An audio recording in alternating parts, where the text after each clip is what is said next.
चलो देखो यहाँ किताब पर चलिए, ये लास्ट है, ठीक है। इसके बाद इसको फिर से नहीं समझाएंगे, बताओ उसको रखो यार।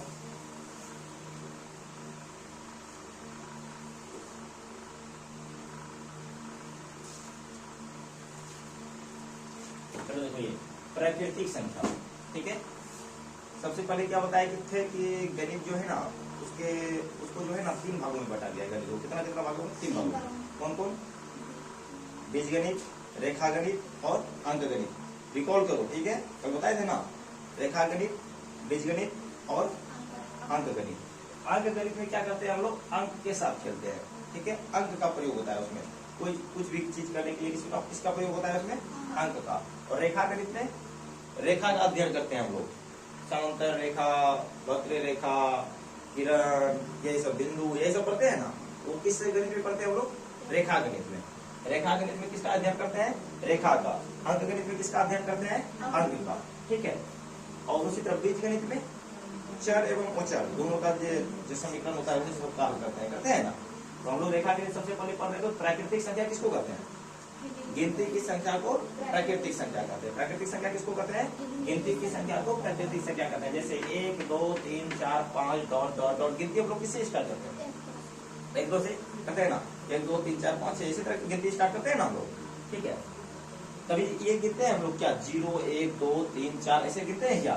नहीं ना। तो ये क्या हो गया? प्राकृतिक संख्या। उसके बाद होता है पूर्ण संख्या। पूर्ण संख्या क्या होता है? 0 सहित सभी प्राकृतिक संख्या को हम लोग क्या कहते हैं?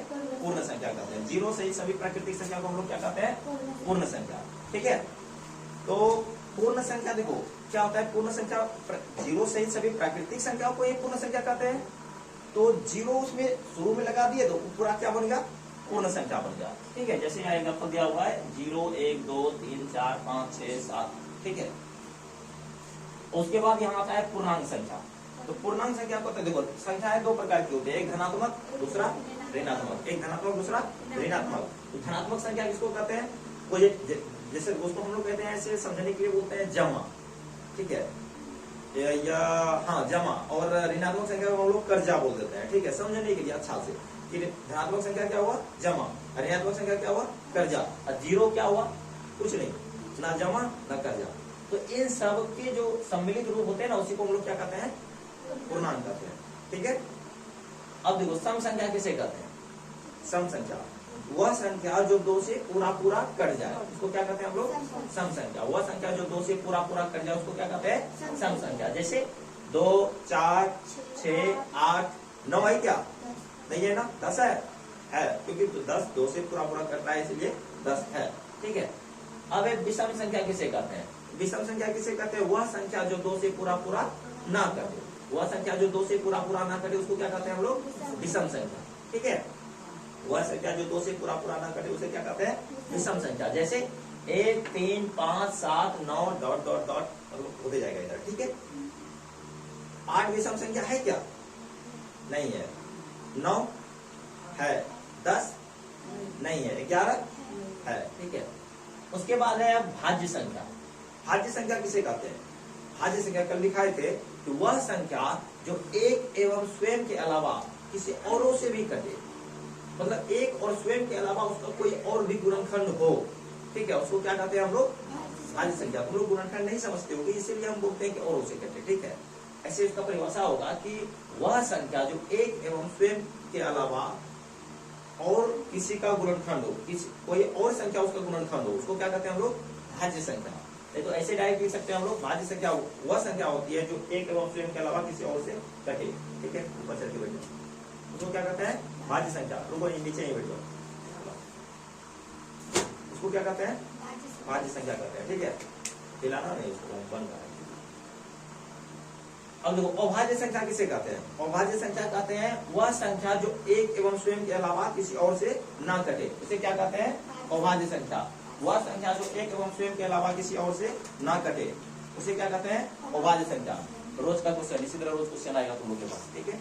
जो चैप्टर कंप्लीट हो जाएगा उसके चैप्टर का क्वेश्चन आएगा, तो उसको घर में जाके कब बनाना, यहाँ नहीं, घर एक क्वेश्चन लेके नहीं जाएगा, इसको उतारेगा, या ज्यादा पैसा है तो थोड़े स्टेप जाके करा सकता है, लेकिन क्वेश्चन नहीं देंगे। अभाज्य संख्या किसे कहते हैं? वह संख्या जो एक एवं स्वयं के अलावा किसी और से ना करे, मतलब एक और स्वयं के अलावा उसका कोई गुणनखंड ना हो, उसको क्या कहते हैं हम लोग? अभाज्य संख्या। जैसे 2, 3, 5, 7, 11, 13, 9 है क्या? 15 है क्या? नहीं है। क्यों नहीं है? देखो भाज्य संख्या में क्या हुआ, जैसे 4 लेते हैं, 4 का देखो 1 से भी कटता है, 2 से भी कटता है और 4 से भी कटता है, तो एक और स्वयं के अलावा 2 से भी कट रहा है ना, तो ये क्या हो गया हम लोग का? भाज्य संख्या। ये क्या हुआ हम लोग का? भाज्य संख्या। ठीक है। जैसे 8 देखो, 8 किससे करता है? 1 से करता है, 2 से करता है, 4 से करता है, 8 से करता है, तो एक और स्वयं के अलावा ये दोनों से भी कट रहा है ना, ये हम लोग का क्या हो गया? भाज्य संख्या।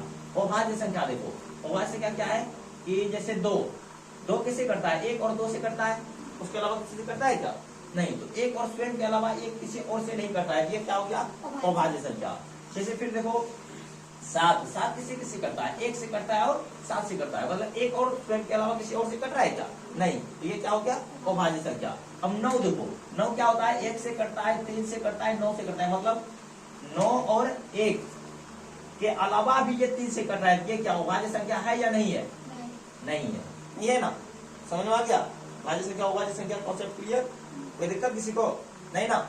चलो देखो, ठीक है। आगे है वास्तविक संख्या।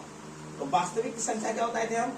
कि वह संख्या, वह मतलब परिमेय, अपरिमेय संख्याओं के समूह को, यही ना उसका जो एकदम पूरा मिला हुआ रूप है। वास्तविक संख्या किसे कहते हैं? परिमेय संख्या एवं अपरिमेय संख्या के समुच्चय को क्या कहते हैं हम लोग? वास्तविक संख्या कहते हैं। जैसे यहाँ देखो, ये एक अपरिमेय संख्या है ना, ये एक परिमेय संख्या है, ये परिमेय संख्या है, ये परिमेय संख्या है, ये परिमेय संख्या है, इस सबका मिलन रूप है वो इसमें आ जाता है वास्तविक संख्या में। परिमेय संख्या और दो अपरिमेय संख्या दोनों का एग्जांपल किसमें हम लोग दे सकते हैं? वास्तविक संख्या में। ठीक है, वास्तविक संख्या समझ में आ गया?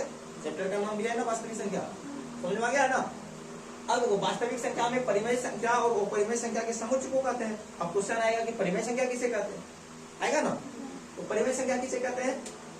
वह संख्या जो p बाय q के रूप में हो, वह संख्या जो p बाय q के रूप में हो, या उसे p बाय q के रूप में हम व्यक्त कर सके।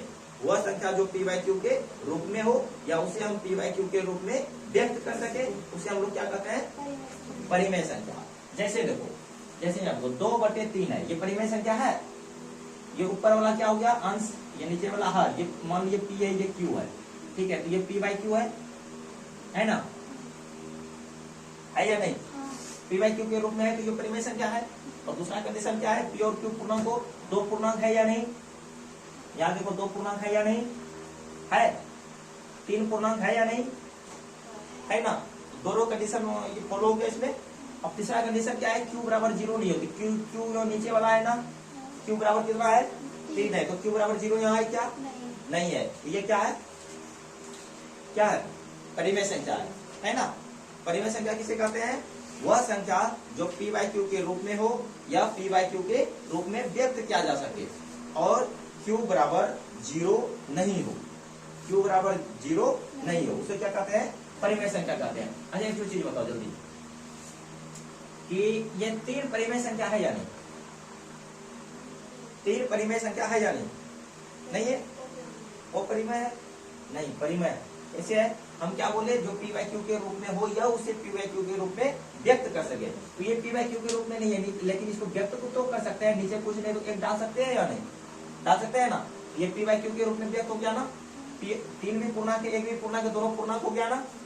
और यहाँ q बराबर 0 है क्या? नहीं है। 1 हुआ ना q बराबर, ये 3 परिमेय संख्या था या नहीं? ये 3/1 बराबर 3 है, तो ये अगर ये परिमेय संख्या है तो ये भी तो परिमेय संख्या है। समझ में आ गया? किसी को कोई दिक्कत नहीं? p बाय q क्या है? पूर्णांक है ना? p बाय q पूर्णांक होना चाहिए, पूर्णांक तो है ही। समझ आ गया ना? तो 3 एक क्या है? परिमेय संख्या है। 3 क्या है? परिमेय संख्या है।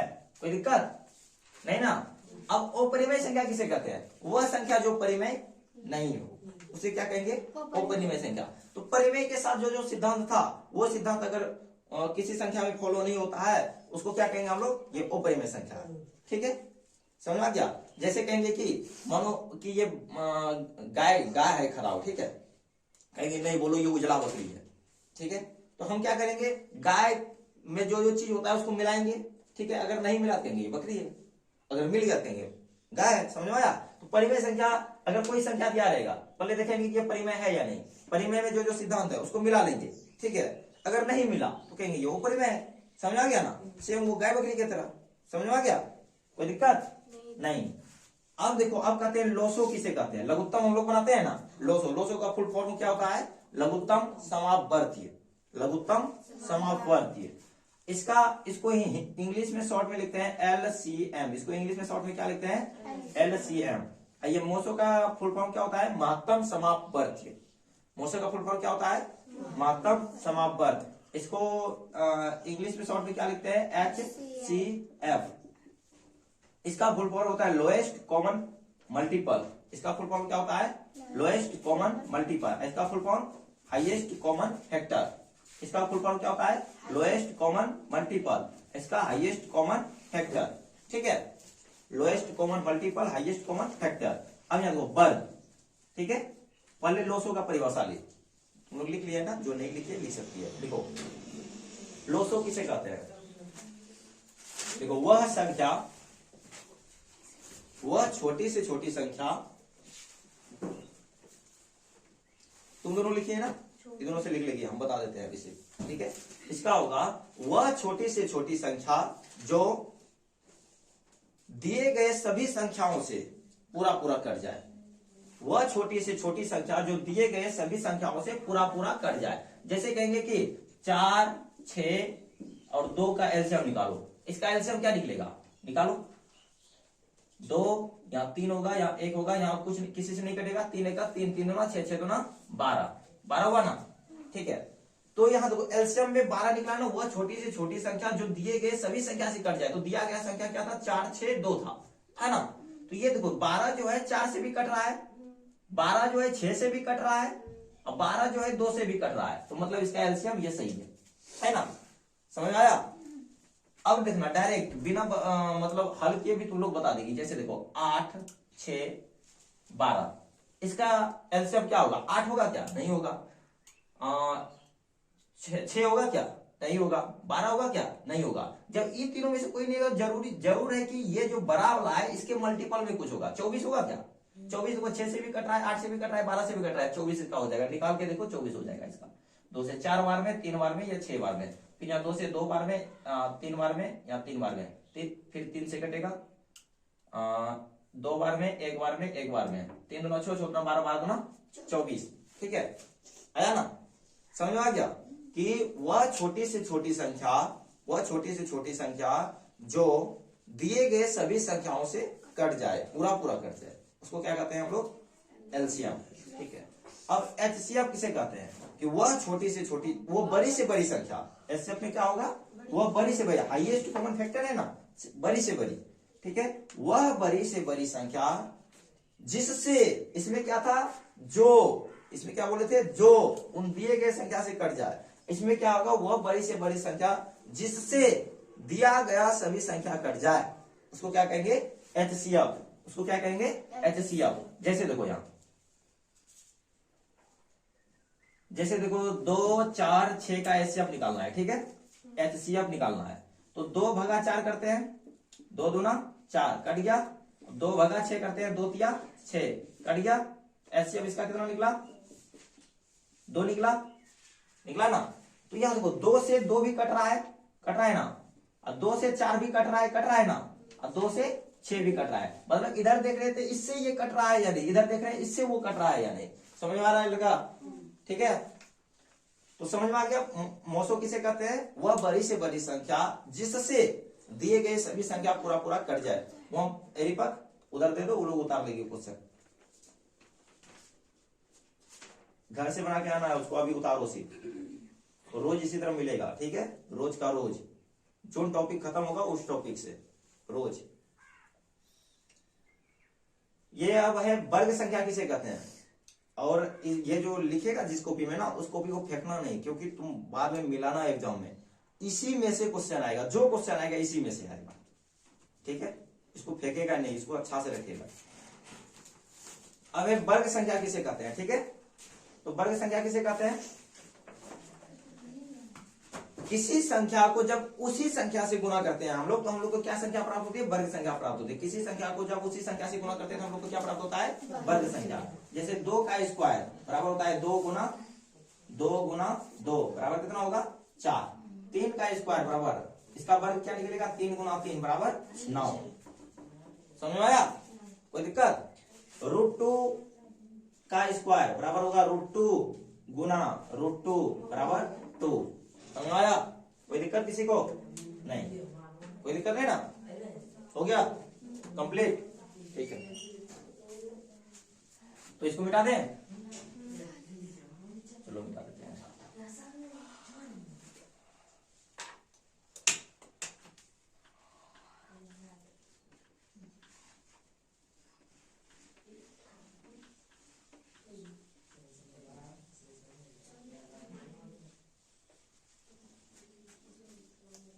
उसको उतार लो तुम लोग, उतारी के लिए उससे उतार लो तुम लोग ये भी, ठीक है।